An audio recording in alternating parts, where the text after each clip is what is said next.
چیزیں تدابیر ہے حفاظت کے لیے. ٹھیک ہے. آئیے دوسرا پوائنٹ، دوسری چیز جو حفاظت کے لیے ہم دیکھیں گے کہ مصیبت آنے سے پہلے ہم کیا کریں یا نہ ہے اس کے لیے کیا کریں.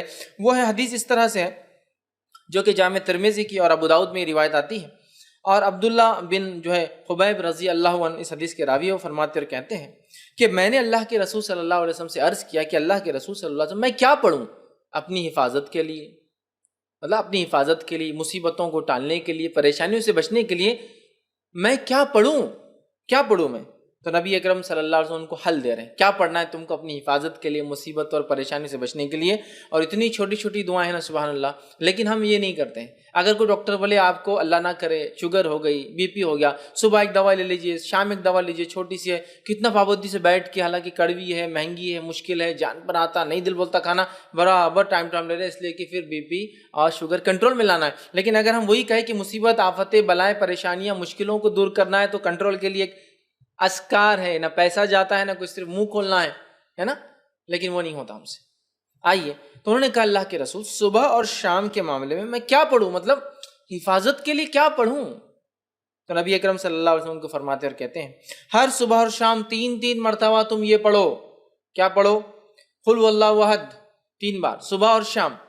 صبح اور شام سمجھتے نا، رات نہیں، مغرب شام کا وقت ہے، اور صبح مطلب فجر کے بعد. تو اب کبھی بھی صبح اور شام یہ پڑھو. تم کیا کیا پڑھو؟ 3 مرتبہ قل هو اللہ احد پڑھو، پھر فرمایا 3 مرتبہ قل اعوذ برب الفلق پڑھو، پھر فرمایا 3 مرتبہ قل اعوذ برب الناس پڑھو. سورہ قل مطلب تینوں سورے ایک ساتھ آتے ہیں قرآن میں، 112 نمبر کا سورہ، 113 نمبر کا سورہ، 114 نمبر کا سورہ.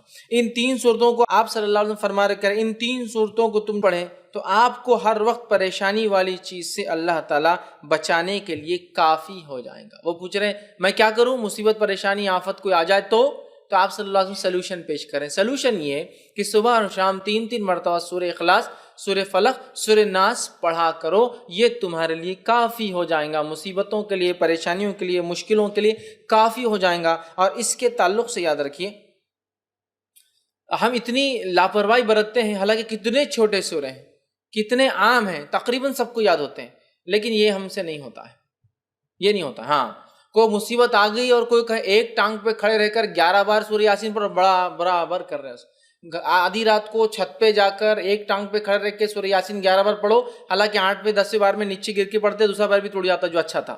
وہ سب کریں گے ہے نا. دوسرے دن آ رہے پیر ٹوٹ، کیا بات ہے، تو کسی کو بول نہیں سکتے کہ ایک پیر پہ کھڑے ہو تو گرے دوسرا بھی ٹوٹ گیا، وہ نہیں بولتے، وہ برابر کریں گے. آنے کے بعد 21 دن تک جو ہے سورہ یاسین کو آپ یہ پڑھو، حالانکہ ثابت نہیں ہے. پورے قرآن کو الٹا پڑھنا شروع کرو، وہ بھی ہم کریں گے. کتنا سلوشن، کتنا آسان ہے. 1 سورہ، 2 سورے اور 3 سورے، کتنی آیتیں ہو رہی ہیں، کتنی چھوٹی چھوٹی آیتیں. قل هو اللہ احد ہو گئی ایک آیت، اللہ الصمد لم یلد ولم یولد ولم یکن لہ 4 آیت. چلو ماشاءاللہ ہو گئی. 4 آیتوں کو 3 بار بول تو کتنے بار ہو رہا؟ 12 آیت ہے نا. یہ اتنے کم جملے ہیں کہ اس سے کئی گنا، کئی درجے زیادہ جملے میں اور آپ بولتے ہیں دن بھر میں، بات کرنے کی شکل میں، بیوی سے، بچوں سے، پڑوسیوں سے، باس سے، کسٹمر سے. صبح شام 3 مرتبہ پڑھنا ہے، اور 3 مرتبہ پڑھ کے فنش، آپ نے اپنے آپ کو محفوظ کر لیا. صحابی کیا فرما رہے کہ میں کیا کروں حفاظت کے لیے، آپ صلی اللہ علیہ وسلم کیا سلوشن دے رہے، تم یہ 3 چیزیں صبح اور شام پڑھ لو. مطلب 3 بار 3 سوروں کو صبح اور شام پڑھنا ہے، تو گویا 3 بار 3 سورے دن میں ہو تو 9 اور شام میں 9، اتنے سورے پڑھنا ہے. اور اس کے بعد یہ ہوں گا، آپ صلی اللہ علیہ وسلم فرماتے ہیں کہ 3 مرتبہ پڑھو اور پڑھیں تو آپ کو ہر آفت و پریشانی والی چیز سے بچانے کے لیے یہ کافی ہے. اور نبی اکرم صلی اللہ علیہ وسلم کی حدیث بھی اس صورت کے تعلق سے، سورہ فلق اور سورہ ناس کے تعلق سے آپ نے فرمایا ان 2 صورتوں سے بہتر پناہ مانگنے والی کوئی صورت نہیں. ان 2 صورتوں سے بہتر، ان 2 صورتوں میں. آپ صلی اللہ علیہ وسلم بیمار ہوئے، خود پڑھتے تھے سورہ فلق سورہ ناس. بخار آیا جو آپ کا آخر مرض تھا، خود نہ پڑھ سکے تو کیا کہا اپنی زوجہ محترمہ سے، عائشہ رضی اللہ عنہا سے، تم پڑھ کے دم کرو. ٹھیک ہے. نبی اکرم صلی اللہ علیہ وسلم پہلے کچھ دعائیں پڑھا کرتے تھے حسن اور حسین کو نظر نہ لگے، بولے نظر بد.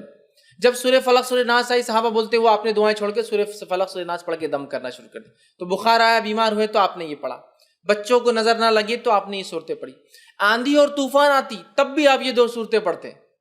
آندھی اور طوفان آ گئی، سفر میں قل اعوذ برب الفلق اور قل اعوذ برب الناس آپ تلاوت کرتے آندھی اور طوفان سے. جادو ہوا تو جادو کا علاج اسی سے کیا گیا، سورہ فلق اور سورہ ناس. کتنی عظیم صورتیں ہیں، کتنی اہم صورتیں ہیں، لیکن معوذتین انہیں کہا جاتا ہے. لیکن ان صورتوں کے تعلق سے ہمارا رویہ کیا ہے مجھے زیادہ بتانے کی ضرورت نہیں ہے. ہمارا معاملہ دین کے معاملے میں کیسا ہے؟ سب کچھ دنیاوی کرنے کے بعد پھر دیکھیں گے اسلامک سلوشن کیا ہے. اصول کیا ہونا چاہیے؟ سب کچھ دینی کرنے کے بعد ہم سوچیں گے پھر دنیا کے اعتبار سے کیا کرنا چاہیے. اسلام نے کیا سلوشن کیا پہلے وہ چیک کر لیتے ہیں, پھر سلوشن دیکھیں گے دنیا میں کیا ہے. ہمارا معاملہ کیا ہے؟ سب کچھ دنیا میں. کسی کو بخار آیا بچے کو تو پہلے کیا کرتے ہیں؟ بخار آتی بھاگ کے تھرمامیٹر لاتے ہیں, جبکہ کیا کرنا چاہیے تھا؟ سورہ فلق سورہ ناس پڑھ کے دم کرنا چاہیے. اچھا مار لگا تو ہم سب سے پہلے کیا کرتے ہیں؟ یا تو زخم ہوا تو بینڈیڈ لگانے کے لیے بھاگ رہے ہیں, یا پھر کوئی اسپرے مارنے کے لیے تاکہ وہ درد وہ تکلیف دور ہو جائے, یہ کر رہے نا. جبکہ حدیث میں کیا آتا ہے؟ جب کسی کو مار لگے تکلیف ہو تو اس جگہ ہاتھ رکھ کے کیا پڑھے وہ 3 بار بسم اللہ پڑھ لے, یہ اس کے لیے کافی ہو جائے گا. علاج بھی کرنا ہے لیکن پہلے بسم اللہ پڑھنا ہے 3 بار. تو اس چیز میں کیا ہوں گی؟ رفاقت, ڈھیل, آسانی ہو جائے گی. ہم کیا کرتے ہیں پہلے اللہ کا ذکر چھوڑ کے ارے باپ رے, ارے ماں گے بخار آ گیا اس کو تو ہے نا, ارے باپ رے کتنا بخار آ گیا اس کو. اللہ کا ذکر چھوڑ کر ماں اور باپ کو یاد کر, جبکہ دونوں کچھ بھی کام نہیں آئیں گے مصیبت میں. انسان کبھی تو سامنے کھڑا ہوتا ہے لیکن کچھ نہیں کر پاتا اپنے بچوں کے لیے. کیا کر سکتا ہے؟ نہیں کر سکتا, اس کے بس میں نہیں ہوتا. تو جو کر سکتا ہے وہ ذات کو چھوڑ کر جو نہیں کر سکتے ان کو یاد کرنے میں کوئی فائدہ نہیں آتا. سمجھ رہے ہیں بات کو؟ تو یہ عادی ہم بنا لیں. یہ دوسری چیز تھی. پہلے ہم نے رات کی حفاظت دیکھ لی,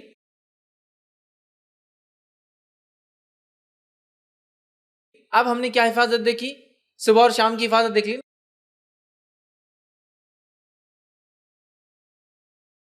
صبح اور شام پڑھنے سے کیا ہوتا ہے؟ سارا دن مصیبت پریشانی سے آپ سیف گارڈ ہو گئے. چلیے آگے بڑھتے ہیں.